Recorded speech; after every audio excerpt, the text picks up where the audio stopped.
Ladies and gentlemen, good day and welcome to Dr. LALPATHLAB's Q4 and FY22 earnings conference call. As a reminder, all participant lines will be in the listen-only mode, and there will be an opportunity for you to ask questions after the presentation concludes. Should you need assistance during the conference call, please signal an operator by pressing star then 0 on your touchtone phone. Please note that this conference is being recorded. I now hand the conference over to Mr. Nishit Solanki from CDR India. Thank you, and over to you, Mr. Solanki. Thank you. Good evening, everyone, and welcome to Dr. LALPATHLAB's Q4 and FY22 earnings conference call. Today, we are joined by senior members of the management team, including Honorary Brigadier Dr. Arvind Lal, Executive Chairman, Dr. Om Prakash Manchanda, Managing Director, Mr. Bharat, CEO, Mr. Ved Prakash Goel, Group CFO, along with Mr. Shankar Banerjee, CEO Suburban and other group companies, and Mr. Rajat Kalra, Company Secretary and Head of Investor Relations. I would like to share our standard disclaimer here.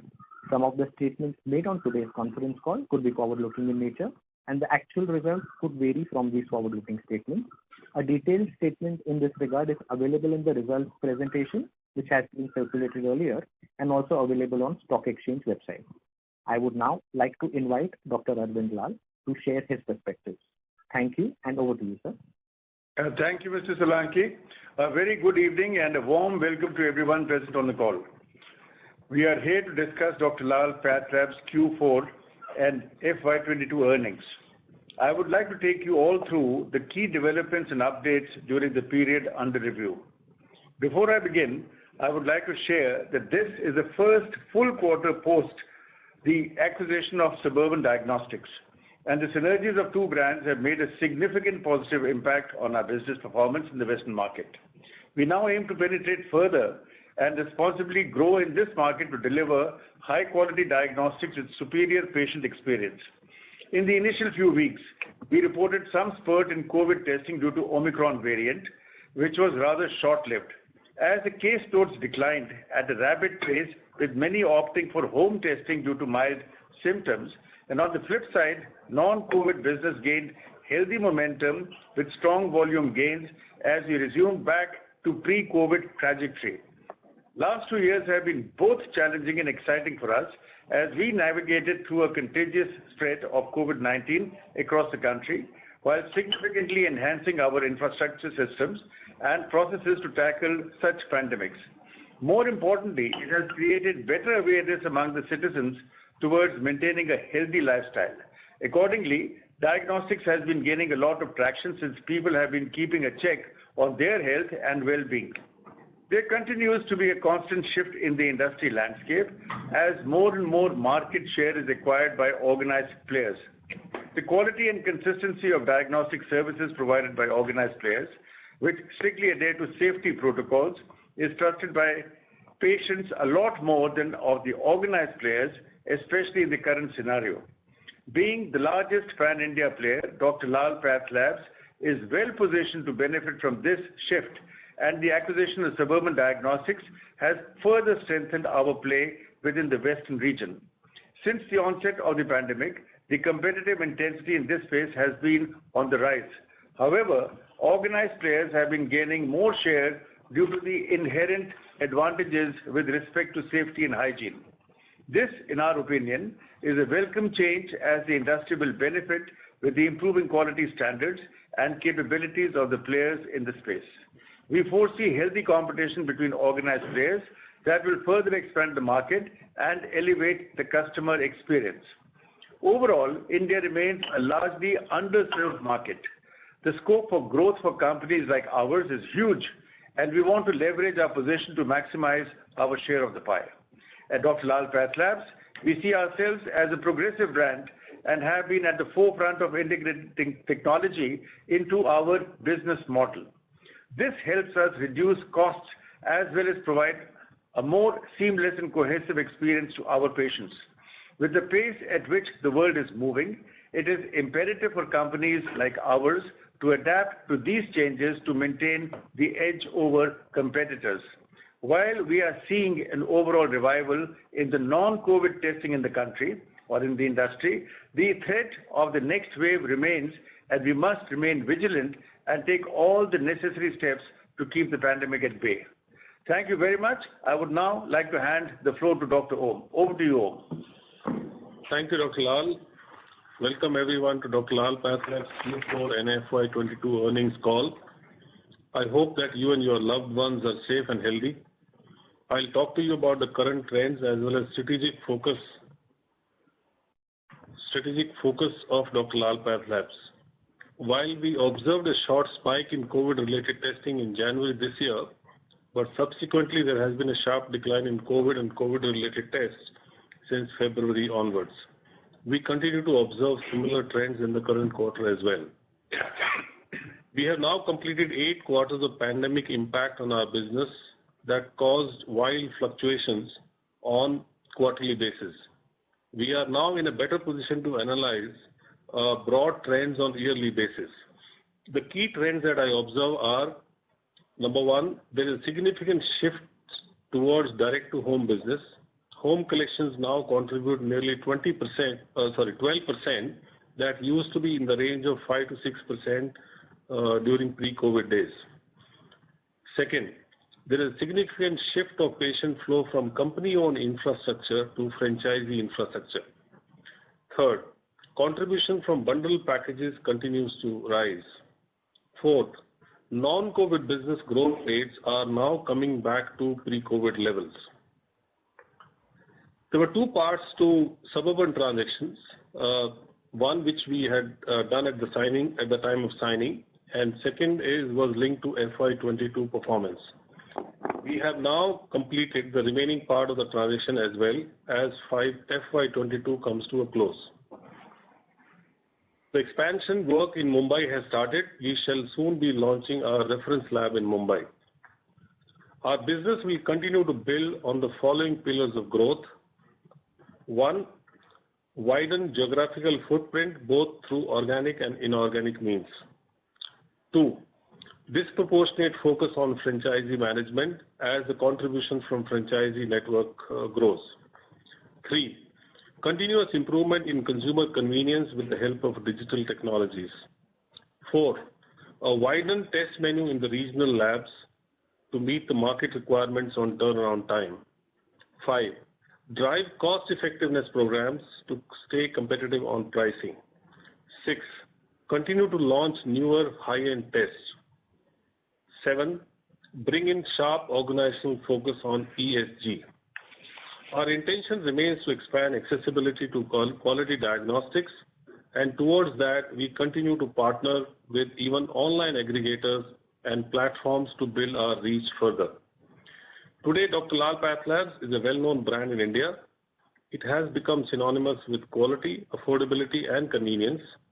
On the back of this trust, we will continue to grow our business and market share as we expand into every nook and corner of India. The serviceable market has only increased since 2020, and we are determined to make a mark and stay the biggest player in the diagnostic industry in times to come. With that, now I would like to invite our CEO, Bharat, to continue this conversation. Over to you, Bharat. Thank you, Om. I warmly welcome you all to this call today. I will take you through the business highlights, including Suburban Diagnostics. In Q4 FY22, we served 6.7 million patients, generating a revenue of 486 crores with a growth of 12.7%. For the completed financial year 22, we served 27.3 million patients with a revenue of 2,087 crores and a growth rate of 32% over FY21. In Q4, COVID and allied tests contributed to 66 crores, that is 14% of the overall revenue, and rupees 396 for the full financial year FY22, which is 19% of the overall revenue for the full year. In Q4 22, our non-COVID revenue of 419.7 crores registered a growth of 12.2% over Q4 last year. This growth in non-COVID revenue is led by patient volumes, which registered a growth of 10.4%. In the full financial year 22, we clocked a non-COVID revenue of 1691 crores, registering a growth of 34.5%. This growth is on account of patient volume growth of 31.3%. Q4 FY22 was affected by Omicron wave of COVID-19, which had an adverse impact on the non-COVID business in the month of January and February. However, given a consistent emphasis on the restoration of momentum in the non-COVID business, we were able to come back to normalcy in the month of March 22. We are pleased to share with you that our Hub Lab expansion program continues to do well with a contribution of near 40% in the total processing volume of the company. Our growth plan in South is progressing well, and the test menu expansion at our Bangalore reference lab, opening of new satellite labs in South, and higher contribution from specialty and super specialty test portfolio. We have made significant progress on enabling our partners to leverage digital tools and technologies to serve our patients. During the quarter, we have rolled out a new portal for our 4,500 plus franchisee partner network. This will set the stage for further digital play in the time to come. We have also made investments towards capturing customer feedback at nearly all the touch points we operate on.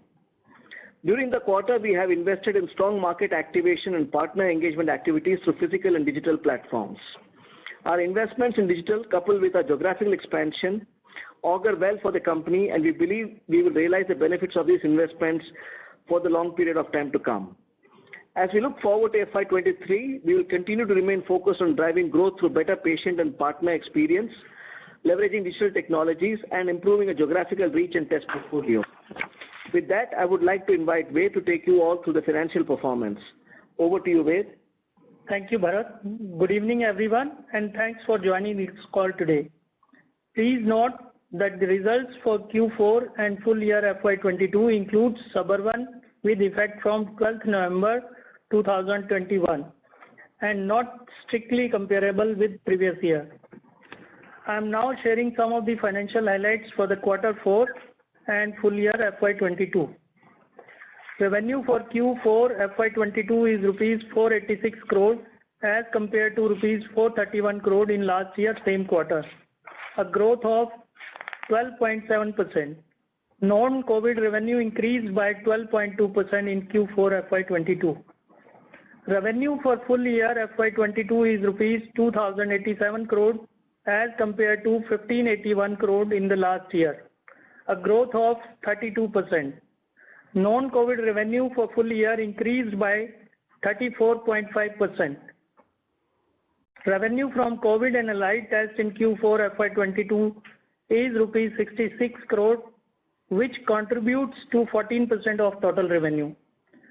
Full year COVID and allied test revenue is 396 crore, which contributes to 19% of total revenue. Revenue realization per patient for Q4 FY22 is rupees 728 as against rupees 732 for Q4 last year. And for full year, revenue realization is 765 rupees as against 781 for FY21. Non-COVID realization per patient for Q4 is rupees 693 and for full year it is 685 rupees. Normalized EBITDA after eliminating the impact of RSU and CSR charge in Q4 FY22 is rupees 131 crore as compared to rupees 129 crore reported in Q4 last year. And for full year, it is rupees 600 crore as compared to rupees 463 crore in FY21.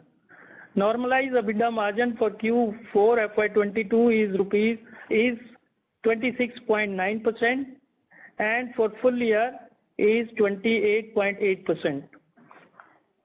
Normalized PBT after eliminating the impact of notional depreciation on consolidation of Suburban for Q4 FY22 is rupees 94 crore and for FY22 is rupees 494 crore. Normalized PBT margin for Q4 FY22 is 19.4% and for full year is 23.7%.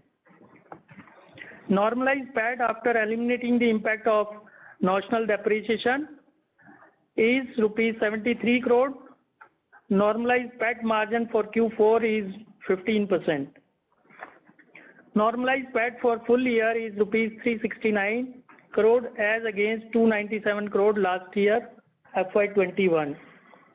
Normalized PAT margin for the full year FY22 is 17.7%.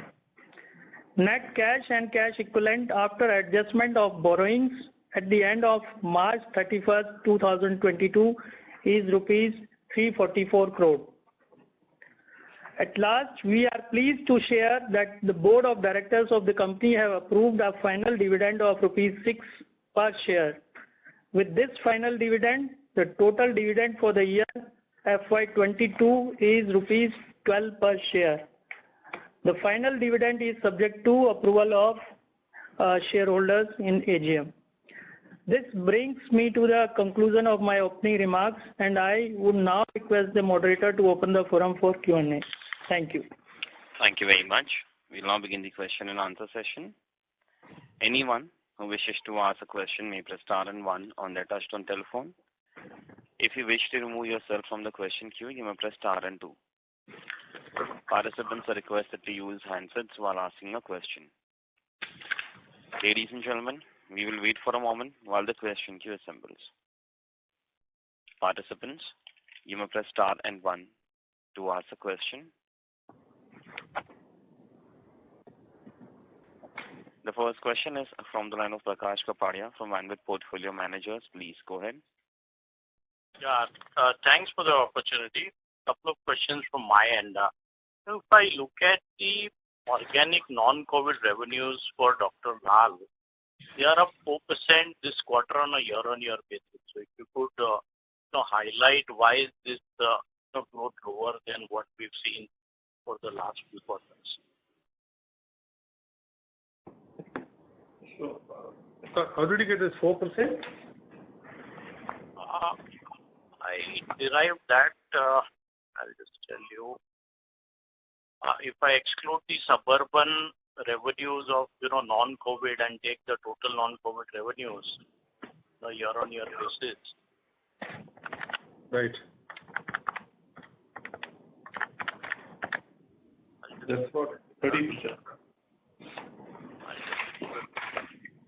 So last year our non-COVID revenue for full year was 1,257 crores. Actually, you're talking about Q4. Yeah, Q4 is 4%. Okay. Oh yeah, I was looking at full year. Okay. Yeah. Okay, yeah. What's the question? This 4% year-on-year growth is lower than what we've seen over the last few quarters. Okay, right. For Dr. Lal specifically. So I think our response to this question is, which Bharat also mentioned in his opening comments, is the month of January, non-COVID was fairly low, mainly because of Omicron wave. And I think it was a little bit of a self-imposed lockdown and restriction on movements, where we saw a sharp dip in our non-COVID revenue, which continued till first half of February. I think second half of February onwards, we saw some improvement. So I think we saw a fairly good improvement in the month of March, while we are not sharing month-on-month figures, but we are fairly confident that we exited on a good note as far as the quarter is concerned. But I agree with you that overall quarter was slightly muted on non-COVID, mainly because of Omicron in the month of January. Okay. What I was trying to understand, there's no change in competitive intensity or one-off or some noise level which has affected this performance, is what I was trying to ask. Yeah, I think there is so much of noise around competitive intensity. I think there is no doubt about that. The intensity is definitely there. But my sense is also this intensity has gone up primarily because of these 2 years of very high operating leverage both small and large players have seen in their P&L. Some of the regional players' contribution of COVID has been as high as 50%, and they have seen aggressive sort of they continue to think that this will stay on, but definitely COVID is down now. And let's see how it pans out going forward. Competitive intensity, I would say, is much more visible. It has always been there in this industry. It's not that we always used to face some unorganized players. Now there are few more organized players. So I won't discount that, but I would say that it's primarily more because of Omicron rather than anything else. Sure, understood. And post the Omicron wave, any behavioral change from the consumer side in terms of preventive test or frequency? Because COVID obviously India seems to be doing fairly well, and that seems to be under control. Why I'm trying to understand this is as we step forward in Q1 of 23, I think last year had a very big base of RT-PCR, D-dimer, IL-6, and because of that variant, so non-COVID revenues have to grow at a rapid pace for us to ensure we grow in the coming quarter. So what's the game plan to grow our non-COVID revenues? Because that seems to be more structural for us. That seems to be the area which we keep focusing on. And also Dr. Om, if you could highlight within that approach to grow non-COVID, how should we look at it in the medium term? Will it be Dr. Lal's organic business, newly acquired inorganic assets, or the omni-channel approach which we've been working in tier 2, tier 3 cities? So if you could give some color on medium term growth, that would be very thanks. So I think we have few approaches to deal with as we go forward. Number one is we believe that tier 2, tier 3 towns will grow faster, and we are very well placed in these markets like Northern India and Eastern India. And towards that, we are building hub labs in many of these places like Varanasi, Meerut, or Lucknow, so which will help us to offer competitive sort of value proposition in terms of turnaround time for even higher end players in these markets. So that's one approach we have, which means in our strong markets we go deeper and increase our presence in tier 2 and tier 3 towns. So especially UP is a very large market, and we believe that's a strength for us. The second is South and West region, which I've been repeatedly saying. It's important for us to actually be present in these markets. With Suburban coming in, now we have presence in West region, and I think Maharashtra is looking much stronger. So hopefully, as you asked the question medium term, I do believe in 2 to 3 years time frame, we should really be well placed in West region. I think the only area which probably we need to answer is South.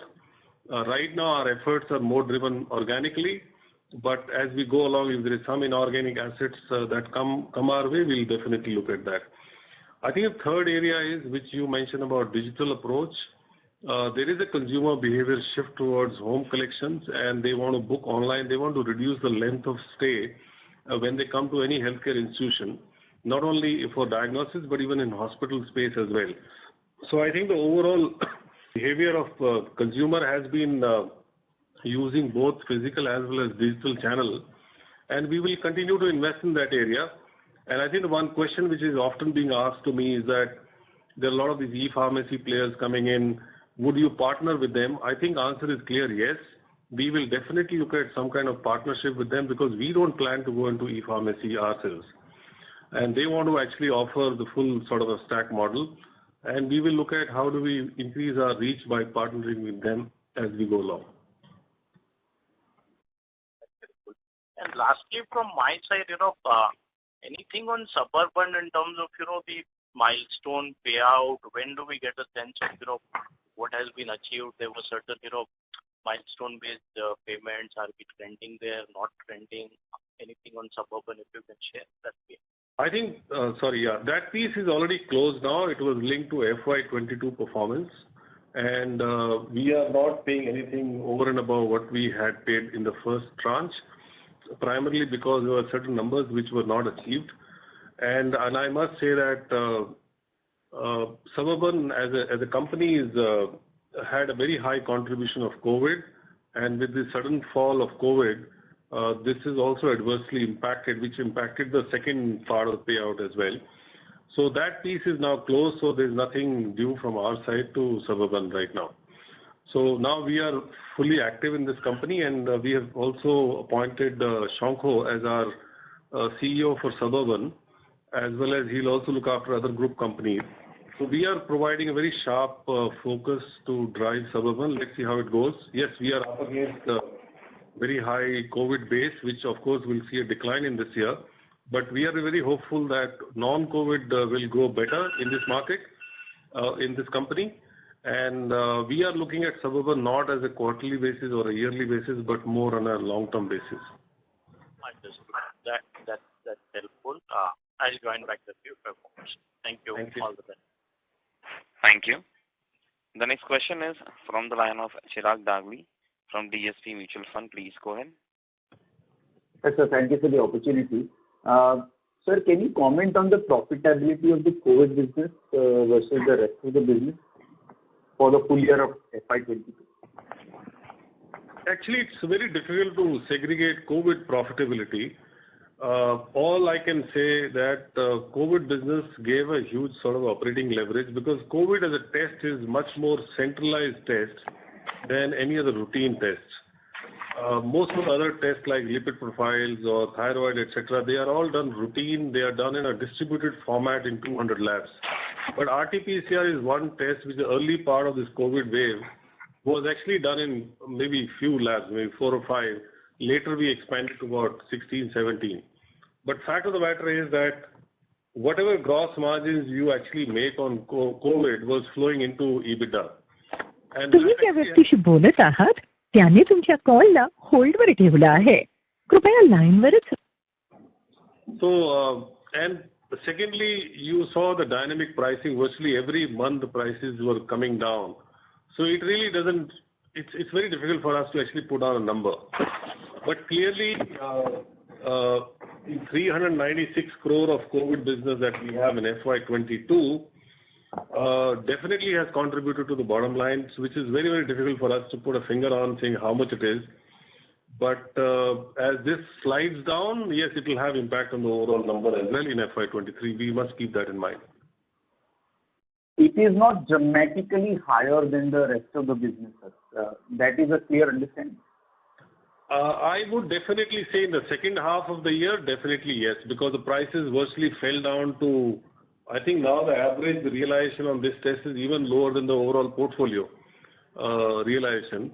So I think to my mind, we are exiting on a lower margins on the COVID business than what we have as a company. Maybe in the early part of the year, margins may have been slightly higher. Understood. Okay, so that is helpful. And the second question I had, sir, you talked about higher proportion of volume incrementally coming from the franchisee channel. What does this mean for our profitability? Yeah, I think two things that what it means is that first is the way we run our business. Because if you trace the history, go back 15, 20 years back, a lot of walk-in business used to happen in our own infra. So as a company, we were more used to providing the service ourselves, but now we have to provide the same experience through a franchisee. Of course, we have a huge experience in managing franchisee network. It somehow augurs well because we are able to provide accessibility to the brand, which earlier through 200 labs was not possible, but now through 5,000 collection centers, it is doable, it's possible, it is reaching to the hinterland of India. So I think that's one advantage. Second is because there is a revenue share involved, and so we need to, I think a lot of the revenue booking would happen at different sort of may not happen at gross level depending on how we account it. That's another change which is going to happen. Third, I think cost structure has become more variable in nature than fixed because our own infra is more fixed. So our overheads, it's easily, in fact, it's visible also in our numbers where rental costs is sharply going down, primarily because now we have franchisee infra. So overall, there is a shift of costs that we were seeing earlier now to franchisee, which is much more variable in nature. But this doesn't necessarily mean substantially lower profits from this channel. Not really, because sometimes our own infrastructure is more expensive than franchisee infra. Because we end up taking space at high street locations and where the rentals are very, very high. And franchisee network is much more neighborhood in nature. The rental cost for them is not very high. So when you shift there, sometimes they actually have much higher profitability than the same customer being served in our own setup. So I really don't see that as an issue. Right, Bharat? Okay, yes, of course. Yeah. Thank you so much. Thank you. Thank you. Next question is from the line of Sriram Rathi from BNP Paribas. Please go ahead. Yes, thanks for the opportunity. So firstly, this Suburban around 30 crores revenue this quarter. I think pre-COVID it used to do around 40 crore plus. So how should we look at this rate going forward for FY23 and onward? Should we be back to, let's say, 160, 170 crores annual revenue, or like 30 crores is more of the new base? So your voice is not that clear, but I think I got a sense of it, what you're asking. You're basically saying that non-COVID business of whatever that number, 160, 170 crore, should we look at the same number as going forward? Is what you're asking? Yes, sir. Right. Right. I think I'll ask Ved to answer this question because some of the accounting you're changing. Yeah. So Shriram, first I want to mention here that because of transition from IGAP to Ind AS, being part of our parent company now, we are changing the recording of revenue from gross to net, which will change essentially. It will not be strictly comparable with 170, 180, whatever figure we used to have pre-COVID. So that is where one change you will find going forward. But having said that, like to like, if we see those trends, I think we are trending much higher than what we used to do in the past. Okay. So this 30 crore non-COVID revenue for Q4, that would have been impacted to some extent by Omicron as well.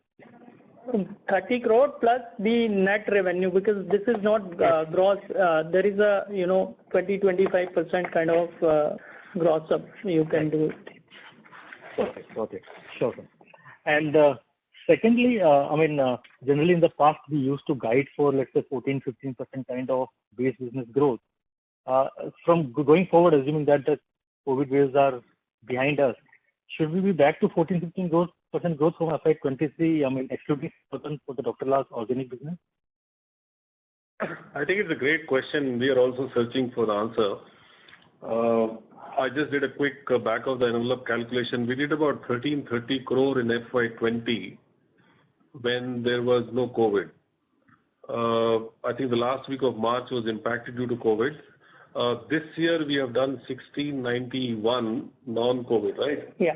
So if I just look at some math, it just tells me that 12.5% CAGR. Now, yes, there is an advantage in the base in FY20, but there is also a disadvantage in the current year because I know that Omicron has impacted, and even Q1 of this financial year, which is April, May last year, same time, we had wave 2 that also depressed non-COVID business.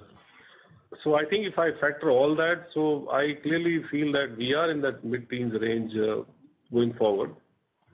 But that's the way you and I can do the same math. So I think it should be in place. Okay, got it. That's helpful, sir. And so one related question. Generally, Q3 is the seasonally weakest quarter for Dr. Lal, and this time Q4 looks like to be weakest. Maybe because of Omicron, but at the same time, margins have also been lowest in Q4. Even versus Q3, it is lower. So is it just Omicron or there is something more to it? So Shriram, there are two things. One, obviously, the impact of Suburban. As we know, Suburban is always have, lower margin. So largely the impact, which is, if you are looking those margins for Q4 is, diluted due to Suburban consolidation. And second, obviously, the impact of Omicron on non-COVID business. So both put together, there is a margin impact. Okay, got it. And one last question. Considering this, the competition intensity which is increasing, and that too with the price war, there may not be any immediate impact on the business. But how do you see this thing happening on the longer term perspective, and at the same time? Yeah, I know. I think since yesterday there's been a lot of coverage around this whole pricing of some of the new age players versus old players. See, my way of looking at it is like this. Some of this price competition is much more visible these days than what it used to be earlier, because we were up against a lot of local competition, unorganized players. So that's one point I want to make. Now I think price competition is against some of these large players. Second is a lot of noise is around a lot of promotion that happens when you launch a lab in a city. Now these price points are not at national level. Even when we also launch in some small towns, etc., we run a lot of promotions. Technically, in a business like this, you just don't create awareness. You also push for a call for action. Just saying that Dr. Lal has come with this lab, it really doesn't mean anything because it's not a want, right? Nobody wants to go for a test just because it's cheaper. It's only when the person needs it, right? So all of us end up using some of these price promotions to drive a call for action because it leads to some kind of health checkup. So I think these are all isolated cases in some one or two cities, but they are not at national level. But having said that, let's keep that aside for a minute. But I just want to highlight in terms of consumer behavior, and I have worked for consumer products now and been in healthcare for so many years. I think healthcare is a bit more complex than any other brand building. General perception is that lowest price guy will walk away, the entire will be a dominant player, but I haven't seen that happening in this space. We end up actually making this choice mainly because we trust the brand. It's a very, very high credence value, and nobody wants to take chances with health. And diagnosis is just about 5% of total healthcare cost. And I just got some numbers from my team. Average frequency of purchase in our business is less than one visit a year. And hardly about 30% people actually come more than once in a year. I personally believe that nobody would take chances to go to a place which they don't trust. And I think lower price point at times can also harm the brand to position as not a great quality brand. So I think it just does not mean that you are lowest, doesn't mean that you will have a high market share. We have tried that in the past in many cities, but we have not been successful. So I think the point is to be affordable. Point is to be not to get outpriced. So my response to manage this business would be that we need to be very, very efficient, cost effective. Yes, there will be a pressure on the business if some players actually use cash burn model and continue to hammer us, but I'm not sure whether that's a sustainable idea over the long term. That's the way I would respond to this new age competition. Okay, sure. That's helpful, sir. Thank you so much. Thank you. Thank you. I request all the participants, please restrict to 2 questions per participant. If time permits, please come back in the question queue for a follow-up question. The next question is from the line of Neha Manpuria from Bank of America. Please go ahead. Thank you for taking my question. The first question is on realization. So if I look at the non-COVID realization, it seems like it's down low single digit, on a year-on-year basis. I just wanted to understand, is the trend similar if I were to look at it, Dr. Lal, ex-Suburban and including Suburban? Yeah. So Neha, Ved here. So if you see like to like revenue per patient is almost flat. There is slight impact due to Suburban because those are high contribution from COVID related tests. But if you see non-COVID realization is almost same, and this is same which we used to have pre-COVID. Mm-hmm. If you remember, 685, 686 is the revenue which we always have. Okay, understood. And second, is, I know you're not talking about month-on-month trends, but if I were to look at the growth rate in March, would that growth rate number be double digit, and is the revenue that we see in March a sustainable number?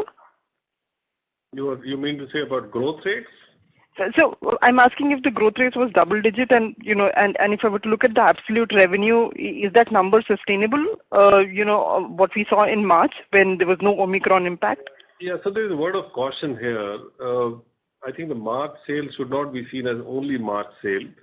It should also be seen as a backlog of Feb as well, or Jan as well, right? So I rather hesitate to look at weekly or monthly numbers in this business. I would rather look at more a quarterly number. There are all pointers that definitely March figures are healthier than Jan Feb, but they may not be completely indicative for what we are going to do in FY23. Understood. But just to say, since you're asking, it is double digit, answer is yes, it's in double digit. It's definitely not 4% that we are talking about for the quarter. Understood. Okay. Thank you so much, sir. Thank you. The next question is from the line of Pooja Bhatia from Morgan Stanley. Please go ahead. Hi, good evening, everyone. Thanks for taking my question. Dr. Om, in your opening remarks, you mentioned that you would be focusing on becoming more cost effective. So what are the measures undertaken and what's the plan going forward? Right. So the cost effective is, I think there is an evolving construct on the supply side of this business. If you look at in the past, we used to have one big central lab and a lot of peripheral, or we call them satellite labs. But that also consumes a lot of overheads, right? So having more and more satellite lab is not a cost-friendly idea. So we are now looking at hub labs as a concept where we probably go for fewer labs but build a wider test menu in the region and invest behind logistics to provide a turnaround time. I think that fundamentally that is the one big change we are seeing in our cost structure. Second is something which is naturally happening to us is collection is moving more towards franchisee, which provides a variable cost structure than fixed cost structure when we do our own collection. So I think these are two big sort of ticket items in terms of making it more efficient and lean machine. Okay. Over the next, say, 2-3 years, if we take a midterm outlook, where do you think margins could settle, given that there are a lot of changes taking place in the business model with higher franchisees, so that would bring a lot of variable costs, like you mentioned, and test mix changing towards more semi-specialized, specialized, more wellness, more of home testing. So is there a scope for margins to improve from these levels, given that we are already at elevated margins? No. I don't think there is any scope to improve margins. I would say that margins actually would probably mimic what we used to have pre-COVID times. As I see in the last 2 years, we've had sort of higher margins mainly because of operating leverage flowing through higher throughput of COVID sales. As I sit now, FY23, and I look into the P&L, I see there's a big tailwind on reagent costs because COVID reagent costs is higher than the overall portfolio cost. So I do believe that a couple of percentage benefit we should get on lower reagent costs as we go out of FY22 and into 23. There are headwinds also. We will lose operating leverage that we had. Second is as a portfolio, as a one P&L, because Suburban has a lower margin profile. I think that also should impact our margins. And I think on balance, I would say that our margins would be more in line with what we used to do pre-COVID rather than any improvement from here. Right? Yeah. Currently, Suburban caters to a few micro markets in Mumbai, so that leaves a lot of scope for you to densify your presence. Is there any calibrated plan to enter new markets in rest of Maharashtra? So Suburban has 3 focus markets right now: Mumbai, Pune, and Goa. We will. I think the first is to really build our presence in Mumbai and Pune within Maharashtra, and I think that's a short-term focus for next 6 to 9 months. I think as we exit out of this year, then we'll see what we can do in the rest of Maharashtra. But I would say in FY23, laser sharp focus on these 2 cities, Mumbai and Pune. And we are building one. I mentioned about reference lab. That earlier plan was LPL. The same lab now will cater to Suburban as well. Okay, and have you made any changes to the processes in Suburban? I think it's a bit early right now. I think disproportionate focus is on the demand side, on building franchisee network. That's where the real focus is. Understood. Thanks. I'll get back in the queue. Thank you. Thank you. The next question is from the line of Praful Kumar from Diamond Asia. Please go ahead. Hi, good evening. Just a couple of questions. First, in terms of, say, 1 year, 3 year, and 5 year goals in terms of integration, Dr. Om and team, what are you looking at from Suburban in terms of, say, scale? How do you change and upgrade the EBITDA margins that the business report today to higher level, maybe a medium-term path towards higher profitability? Is it throughput? Is it more of, home pickup? So in terms of model and your medium-term goals, can you elaborate on the profitability part and scaling up? So I think at the front end, we want to retain both the brands, Dr. Lal PathLabs and Suburban. At the back end, initially we had thought that we will try and see that supply side also remains different. But given the kind of cost pressure and margin pressure, we probably would look at synergies much faster than what we would have done. We are looking at how do we leverage Dr. Lal PathLabs network as well as Suburban together in Mumbai and state of Maharashtra. And I find that if we combine both the infra, we probably are well placed to really grow the market. I think immediately that will be our priority on Suburban. And overall, if I have to really put my sort of thumb on something, which essentially would be Suburban, we need to drive growth. It's under sort of a leveraged brand. It's a very strong consumer-facing brand in the city of Mumbai. If you can crack this model of driving growth much faster than what this thing has been doing in the past, I think we will be home in about 3 years' time. So yeah, that's why I wanted to understand, sir. Let's take a 3 year, 5 year outlook, because when you did the call for the merger, when you did call out this acquisition, you clearly said that we have done this keeping in mind a medium-term view. Maybe a medium-term, obviously, it starts with a 1 year and 3 year goal as well. What are the key metrics tracking internally to say that what we did last year or success? Is it more? Is it how do you increase the throughput? Because what are you changing at the margin? Can you at least granularity to understand? Yeah. I'll request to wait, sir. The line for the management dropped. Please stay connected.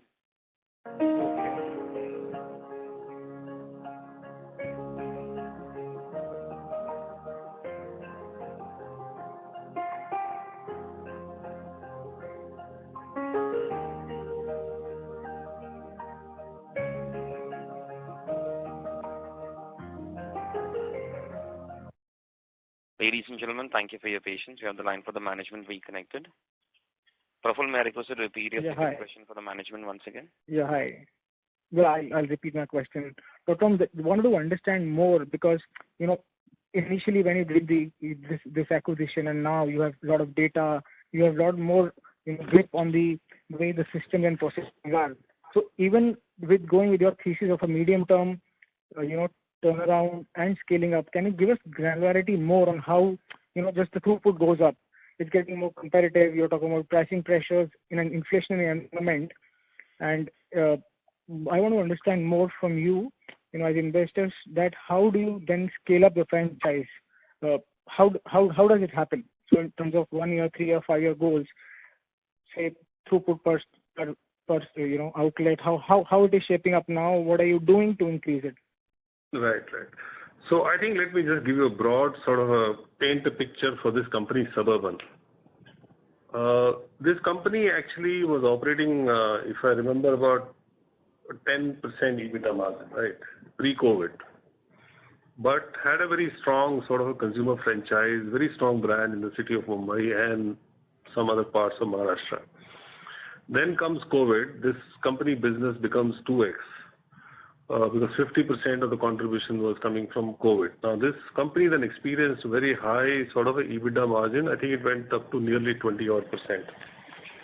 So the first lesson that we learned is if we are able to double the turnover of this company from city of Mumbai itself, this business has a potential to improve EBITDA margins. To our surprise, I think we never expected COVID to fall so sharply, which is a welcome thing from one perspective. That actually has pushed us back to the same EBITDA trajectory what it used to have before, because suddenly you lost or we are staring at a loss of nearly half of turnover because that used to come from COVID. I think the immediate now priority would be to drive non-COVID growth. Clearly, it has demonstrated that if I can take the turnover 2x, I should go back to 20% EBITDA margin. I think the first message to my team is that make sure that we grow COVID. At least in the next 2 to 3 years, we go back to what our numbers were with COVID. Non-COVID. We grow non-COVID, we go back to what our numbers were with both together. Second is bring efficiency and leverage our network of LPL as well. I don't have exact numbers of collection centers in the state of Maharashtra and the labs, but my sense is that if we combine the two, our network would be amongst the top 2 or 3 players. So we are clearly well placed on investment at the back end. All we have to now turbocharge the front end and see how we grow the non-COVID business as we go forward. I think that's the way I would look at it. And then probably segment the market because there are consumers at various price segments. There are customers who are looking for great quality service, home collection, willing to pay higher price. Then there's a mass market segment which probably Dr. Lal PathLabs is used to. Let's see how we actually able to drive growth in these places. Thank you. Profile, I'll request you to come back in the question queue. I request to all the participants, please restrict to 2 questions per participant. The next question is from the line of Hussain from Ambit Asset Management. Please go ahead. Hi, good evening. I hope I'm audible. Yes. So, sir, my one question was with regards to the competitive intensity, which you yourself mentioned is backed to most extent by the immense cash burn what these companies seem to be doing. Now, here, suppose I believe that this will not wane off in a quarter or 2, and probably it will be there in the near term. So, if it starts impacting our volume, would we be comfortable in taking, some price cuts to save volume, or would we look to maintain our margins, like if it's in the tune of 2 to 5% impact? So I just wanted to understand our positioning over there. Should the intensity increase in terms of competitive pricing? Thank you. So I think I'll probably watch as we go along, but my take on some of these things that are happening is India is highly underserved, under-penetrated market. And some of this competitive intensity actually might be a good news also because they will expand the market. And the market would expand at the upper end of the funnel where lots of the screening and health checkups, etc., would happen, where the downside perception from a patient is not that high, and they may actually fall for a lower price test. And if the numbers increase at that end of the funnel, so I presume some percentage would fall into a medical-driven brand, which is where we are. And hopefully it should actually benefit us, this intensity that we are talking about. And I look back examples of insurance companies when the private insurers came, and biggest brand, which is trusted brand, benefited out of that. So I do believe that we are synonymous with pathology. People trust our name. And hopefully as the market grows, we also should benefit. Now coming back to would we chase them on pricing? I think time will tell, but my current sense is I don't want to chase building the brand on pricing, but I definitely don't want to. We want to run our company efficiently so that our cost structure is efficient. And at some point in time, eventually they also have to do the same thing what we do. Like they have to test, they have to collect, they have to transport samples. To provide the same turnaround time. So we need to make sure that we are efficiently run company rather than get into a cash burn model. I probably won't do that. Understood. That's it from my side. Thank you. Thank you. Next question is from the line of Praveen Sahai from Edelweiss Financial Service. Please go ahead. Yeah, thank you for taking my question. My first question is related to the franchisee management, what you are talking about. So what kind of a revenue contribution you are expecting the way forward from the franchisees? And is there any challenge related to the quality also you are foreseeing? Yeah, it's a great question. We declare our franchisee contribution in the annual reports, which we will do, but a significant portion of the business today. The exact numbers will come in annual reports. The second thing I would like to say is that on the quality part, we have come a very, very long way now. Across all parameters, since we have built a digitally linked up system, our quality on the franchisee network is as good as what we would do in our own infrastructure today. Yes, obviously there is scope for improvement, and there are various things we're doing to fix this gap. I'm very happy to say that our franchisees have come a long, long way. And with the use of digital technologies, we have been able to scale up this whole operation seamlessly without any difference to the patients. Okay, helpful. Second question is related to, as you had also mentioned, that the bundle business has also increased. So where you want to see this business to contribute in the coming year? How much contribution? So there is no specific target we have to say we have to reach X percentage of revenue and so on. The idea is of this bundle test is fundamentally to offer value for money for the patients on one side, and that value comes from efficient operations of this bundling which we do. Right? So it's our endeavor to provide the best possible service. We cannot dictate you have to take this package, and we're not an aggressive telesales company. So there is no specific target, but given the popularity of what we have seen of bundle tests over the last 3-4 years and the market trends in general, we think that it will continue to grow as a significant contribution to our business. So it's similar like what the current quarter we are seeing in the first fit is 18%. So is it like that? Yeah. So it will continue in this direction. It used to be 16-17% sometime back, 15% a couple of years back. So it's been inching steadily, and our business has also been growing.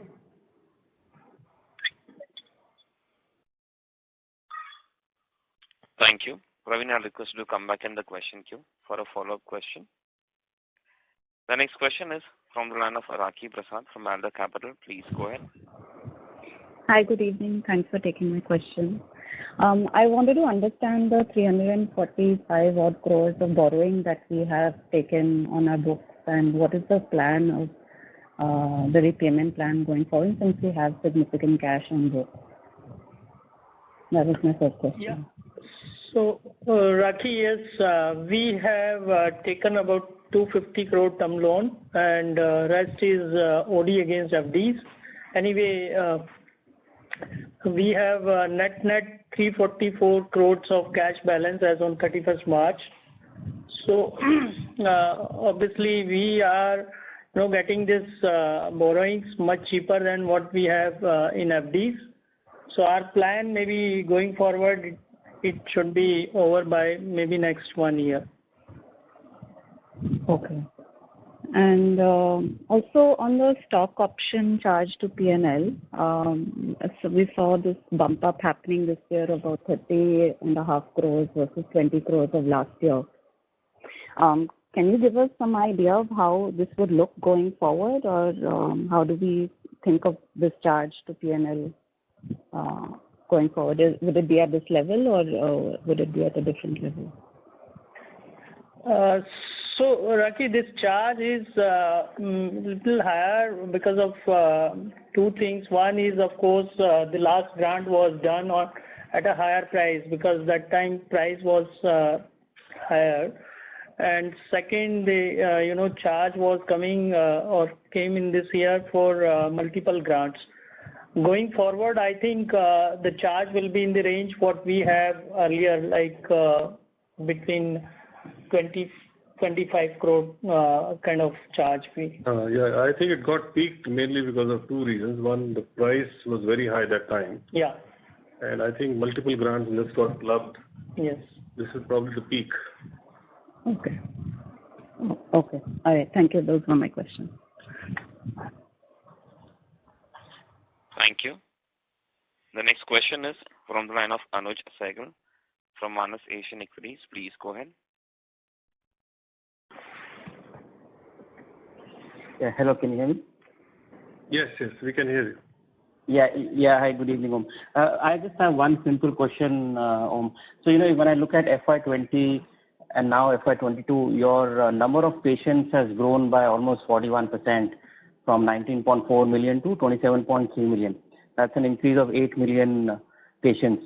Have you done any analysis to see how many of these 8 million patients came to you for COVID testing, and that's almost sort of getting customers for zero customer acquisition cost, and how can you sort of data mine and serve these incremental customers that you've got because of COVID and sell them more value-added tests and other offerings that you guys have?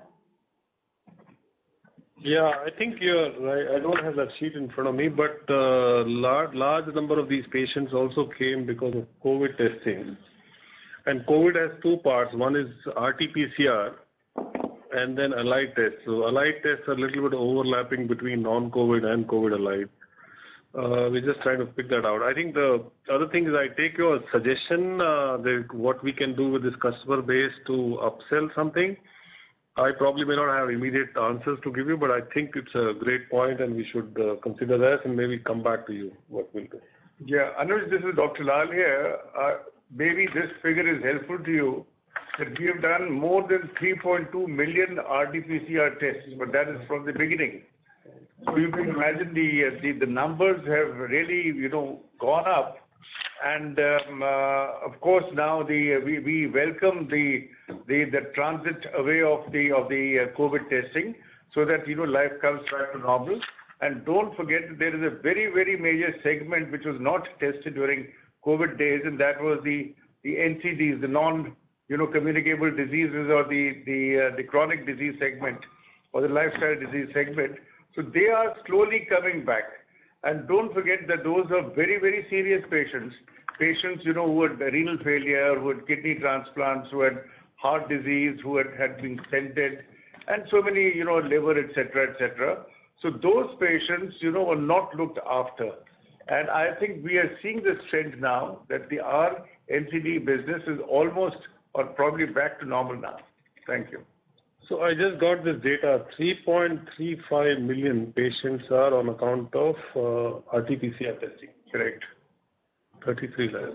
That's from the beginning. It can't be year-wise, but from the beginning. No, it's for the year. For the year? For the year. For the year. For 1 year. Sorry, I stand corrected. For 1 year. So this is not over the two FY21 and FY22. This is just for FY22. This is just for FY22, yes. Right. Okay. No, the reason I was highlighting this or trying to understand is even if I assume that the severity of COVID was broadly. Anu, sorry, I'll correct you because this also would have some numbers from Suburban coming in as well. Right. No, but needless to say, the point is that let's say even if you double this number, you have 5 million coming through because of, or maybe even almost 6 million new customers that have come to your channel or to Dr. Lal, which would have not otherwise come through had COVID not at all happened. Maybe there could be some overlap, but nevertheless, you have 6 million additional customers who you can now, because they're in your database, and you can now target them over and above the regular normal growth that you would have had. Yes. No, I think point well taken. This definitely one can do some marketing activity around this. However, they all may not be new customers because most of these gains are from the city of Delhi, and that's where our market share is high. So, but I still take your point. I think there is something to be done here. Okay. Thank you very much. Thank you. The next question is from the line of Sonal Gupta from L&T Mutual Fund. Please go ahead. Yeah. Hi, good evening, and thanks for taking my question. Just wanted to get a sense, on a pro forma basis, maybe using non-COVID revenues as a benchmark, how much would the contribution to your revenues be of the top 10 cities? And what percentage would be, in top 10 cities, what would be the share of home collection? So this data may not be readily available, but we'll note this question down and come back to you if you can share your number with us. Sure, sir. And just the other thing was in terms of previously you have mentioned that the economics is similar for home collection versus having a franchisee outlet. So Just trying to understand, is there any change there, or there's no, it's similar even now? It's similar only because phlebotomist salary costs versus real estate, I think they just offset each other. So it should be similar. Got it. Great. Thank you so much. Thank you. Next question is from the line of Sayan Mukherjee from Nomura Holdings. Please go ahead. Yeah, thanks. Good evening. Actually, I just wanted to check overall if you can share, what's the revenue contribution from wellness or Swasthfit online and home collection. Overall, if you have the number for 4Q and FY22. Yeah. So our revenue from Swasthfit is close to about 18%. Online and offline. Yeah. And the second question you had was on home collection is about 12%, like Dr. Om mentioned in his opening speech. And on online versus offline, I don't have the numbers readily available. We can come back to you on that. And these numbers you're saying is including Suburban for the fourth quarter? This is excluding Suburban, yeah. No, home collection and the Swasthfit numbers are excluding Suburban. So 18% in the total, but if you exclude Suburban from the base, your number would actually be 18% LPL, okay. 18% of LPL. Okay. And this is for the fourth quarter, sir? Yes, it is. You mentioned, I think, sometime back, you are sort of tying up with, pharmacies for, patients. I mean, can you share how many pharmacies you have tied up with? No. I don't think. Maybe I got misunderstood. I don't think we're tying with pharmacies. But the question which I am often being asked is that are there a lot of these new age players who are doing teleconsultation, who are doing e-pharmacy? Okay. Would you be partnering with them? My answer has been yes, but right now there's nothing to talk about. But we would be open to such partnership if these partnerships are available. That's the question. That's the answer I gave. But right now we are not doing anything with any pharmacy chains. Okay. And so sorry to interrupt you. I'll request you to come back in the question queue. Okay. Thank you. The next question is from the line of Sayantan Maji from Credit Suisse. Please go ahead. Yeah, thanks for taking my question. So I have two. So first one is on Swasthfit. So I assume that Swasthfit includes, preventive wellness health packages and, bundling of sickness packages sickness tests as well. So can you give a rough split of how much of it is pure, health packages, wellness packages, and how much of it is the bundling of the sickness tests? It's very difficult to actually figure that out, but I would directionally say the large part of it is bundle sickness area only, but health checkups would not be that, at least definitely lower than 50%. My sense would be 70% would be upgradation of our bundle, our sickness packages only. So that's why we normally don't call these as a health checkups. We actually call them bundle packages. Okay, that's helpful. And second question is on the regional reference laboratory in Mumbai. So that was earlier, I think, supposed to come by end of FY22. So now, when do we expect it to be running? And can you give any rough idea about the capacity of this laboratory? Is it going to be as large as the one in Kolkata, or smaller than that? So. Yes, I think we took a little bit of time because we wanted to do a paperwork on Suburban. Because we decided to have only one lab rather than having two labs, one in LPL and one in Suburban. And since Suburban is going to be lead brand, so we thought we should have it under that. I think we have, Shanku, can I say about a couple of months from now? Yeah. I think a couple of months from now, we are waiting only for certain licenses to come in. We should actually be up and running in 2 months from now, is a sense that we have. Okay, and what about the capacity? Like a Bangalore lab. It's like our Kolkata, Bangalore. Yeah. It's like a Bangalore, but he won't know what Bangalore. No? So it's, I would say, if our Delhi is 100, then this would be about 60, about 80, 67. Between capacity is modular. because he's thinking about tests. Acha, okay. I think we look at capacity in different ways. I think you probably would be looking at capacity to do number of tests, right? Yeah. We don't look at that way. We look at test menu. If I do 100 tests in my Delhi lab, what is the test menu in Mumbai? So I think that is the way we look at it. Because adding capacity is not a big challenge in this space. It's more about widening the test menu. Like the moment you add one extra department, your test menu just goes up sharply.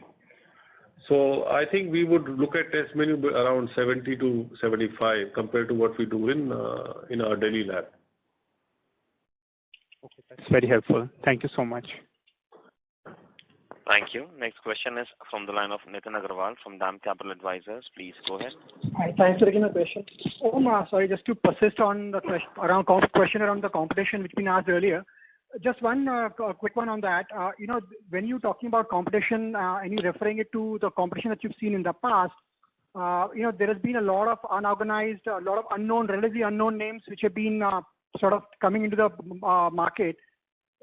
I mean, if assuming some of the better known national brands like the Tatas and the Reliance of the world start competing aggressively in this market and probably looking to use diagnostics as a bleed to probably build a consumer business around it, I mean, does that change your perception of how competition can impact this overall dynamics for this business? Yes, it will. Obviously, if the big names come in, that will definitely impact the overall business. There's no doubt about that. So I think let's accept the fact that this competition will definitely. Let's see how it goes. So Nitin, this is Dr. Lal here. So let me tell you that these different price points is something which we have been seeing for a very long time. And super added to the fact that there has been commoditization of this business. And please remember the Indian Railways model, that you're going from point A to point B. There is unreserved, second class, there is reserved second class, there is, AC chair car, there is non-AC and 2-tier, 3-tier. They all are paying different kind of prices for different kind of services. They are all going from point A to point B. So India is such a huge country which can have, I think, from my point of view, a few more price points. So that the market will decide, what kind of service they want for what, money they pay. But one thing is sure that you will not be able to buy a Toyota Corolla for the price of now to 800. That's for sure.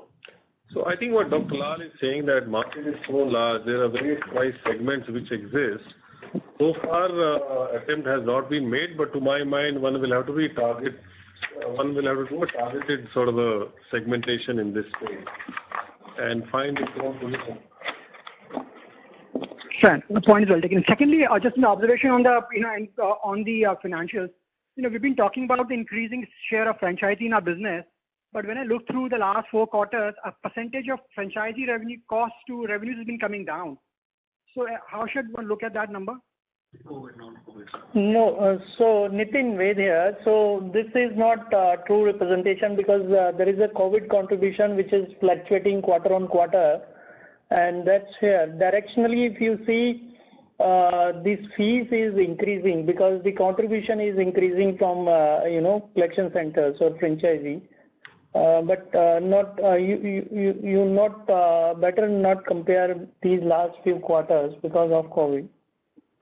Okay, fine. Fair enough. Got it. Thank you. Thank you very much. And now hand the conference over to the management for closing comments. Okay. Thank you everyone for being with us on this call today. I wish you all remain safe and healthy. I would now request the moderator to close the call. Thank you. Thank you. Thank you. Thank you very much. On behalf of Dr. Lal PathLabs Limited, that concludes this conference. Thank you for joining us. You may now disconnect your lines. Thank you.